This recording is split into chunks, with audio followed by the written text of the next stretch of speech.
बिन लाल के चली भैया की लाल वाली लाली और बिन लाल के चली लेस लेके लाल की समशानी को चली लेस लेके लाल की समशानी को चली।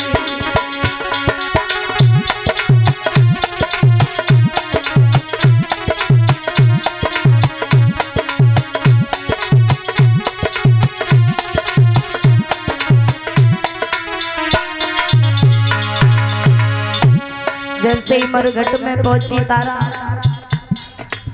रोने की आवाज हरिश्चंद्र ने सुनी, दौड़ के आए कौन है इस मरघट में इतनी रात्रि के समय। जैसे ही देखा आए कौन हो तुम?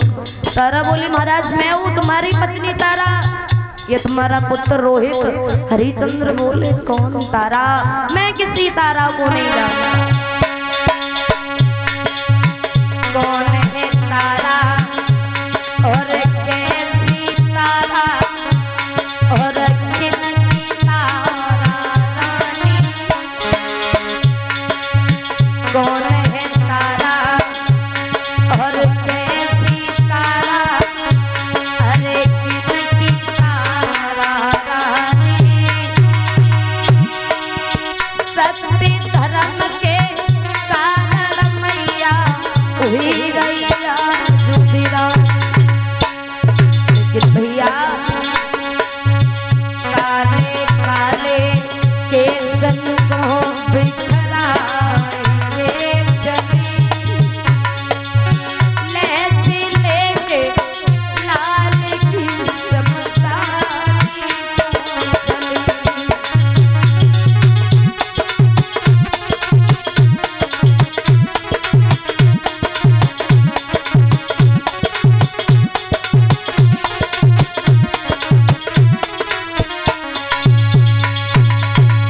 आज रानी तारा को जैसे ही देखा हरिश्चंद्र बोले कौन तारा कैसी तारा? मैं किसी तारा को नहीं जानता। जैसे ही पुत्र की लहर से कफन हटाया तारा बोले क्या इसे भी नहीं जानते हो महाराज? बोला आज हरिश्चंद्र कितना भी कठोर दिल का पिता होगा, कितना भी पत्थर दिल का होगा, चाहे कितना भी बड़ा दुश्मन क्यों न होगा, बेटे की लहस को देख करके जरूर पिघल जाएगा।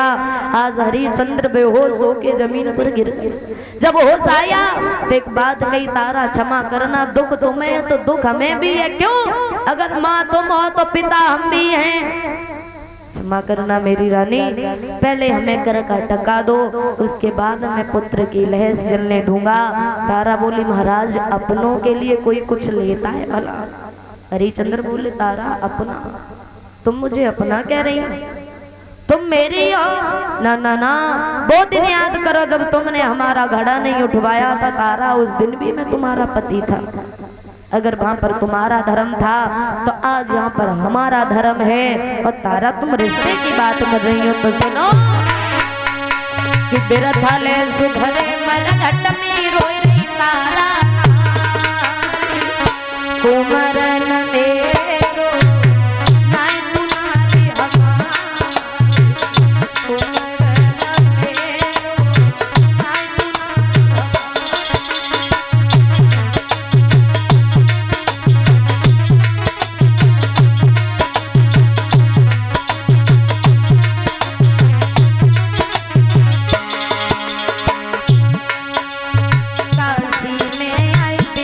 छुटे सब बनाते करे नौकरी शपथ धरे हम रहते।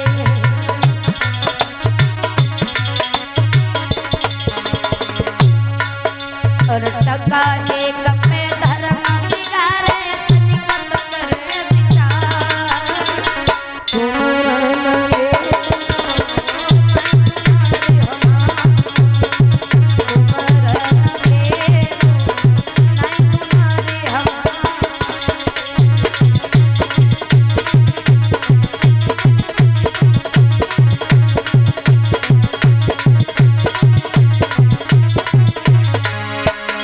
सुनो तारा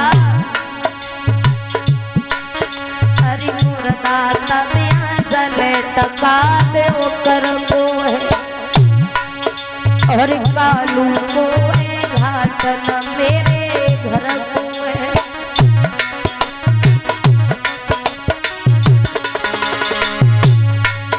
और पहले हाथ में टका निकालो करना बात समान उम्र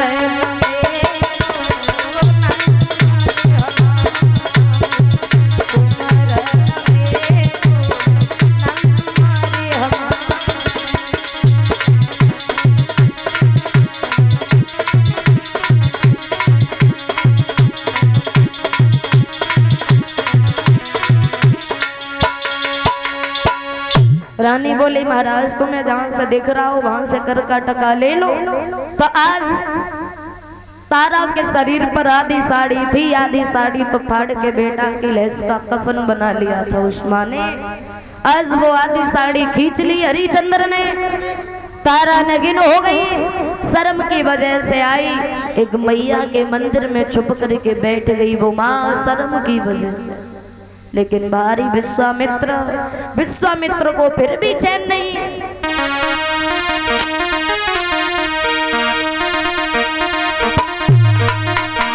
अरे क्वार करब में लिखो और सती के मठ मेरे घुसियाई।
विश्वामित्र तो मरे हुए बच्चों को लेके आए, तारा के पास लिटा दिए, ओठों से खून लगाया, काशी की गलियों में जाके आवाज लगा दी, हे काशी के लोगों, मंदिर में एक डायन आई है जो बच्चों को खाती है। और जैसे ही कहा, काशी के राजा ने मेहतर को बुलाया, कल्लू मेहतर, और कल्लू मेहतर ने तलवार हरिचंद्र को दी, गई जाओ मंदिर में जो डायन आई है ना उसे मार करके आओ। हरिचंद्र चले, केस पकड़ के खींच के जब बाहर निकाला, देखा तारा तुम्हारा बेटा मर गया तो तुम दूसरे के बेटों को मारने लगी, ऐसी उम्मीद नहीं थी हमें तुमसे। तारा बोली क्षमा करना महाराज, मैंने किसी के बच्चे को नहीं मारा है। अब भैया जब इंसान पर ज्यादा दुख होता है ना, तो दुख में या तो भूख सताती या तो नींद सताती है। अगर 4 दिन की रखी हुई रोटी भी मिल जाए वो भी बड़ा स्वाद लगती है। सोने के लिए चाहे बिस्तर ना हो, जमीन पर सो जाओ, बहुत अच्छी नींद आती। आज हरिचंद्र बोले क्षमा करना, तारा महाराज का आदेश है तो पूरा करना पड़ेगा। हरिचंद्र ने जैसे ही तलवार उठाई तो आज नारायण भगवान ने पीछे से कलाई को पकड़ लिया, करके ठहर जाओ हरिचंद्र। तब तक विश्वामित्र आ गए, बोले सुनो राजन, पत्नी को मत मारो। भगवान आगे बढ़े, अपना पीतांबर तारा को दिया, तारा ने अपने बदन को ढका।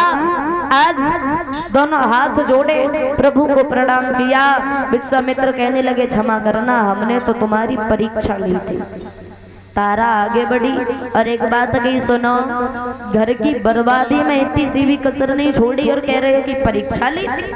अरे ऐसी परीक्षा किसने मानी जिसमें हमारा बेटा भी चला गया।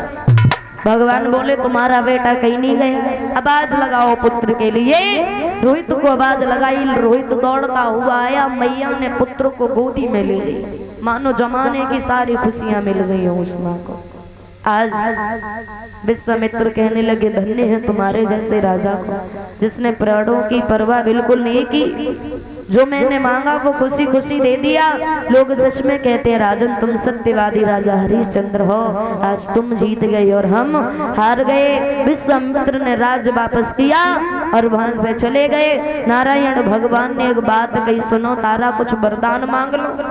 तो तारा ने सिर्फ एक वरदान मांगा, प्रभु ये मानव का शरीर धर के जब इस जगत में आऊं तो यही पति मिले, यही पुत्र मिले, बस इतना हमें वरदान चाहिए। भगवान ने वरदान दिया, वहां से अंतर ध्यान हो गए। बोले वाके बिहारी लाल की। एक प्यारा सा कीर्तन बोलेंगे, उसके बाद में आगे की कथा को श्रवण करें।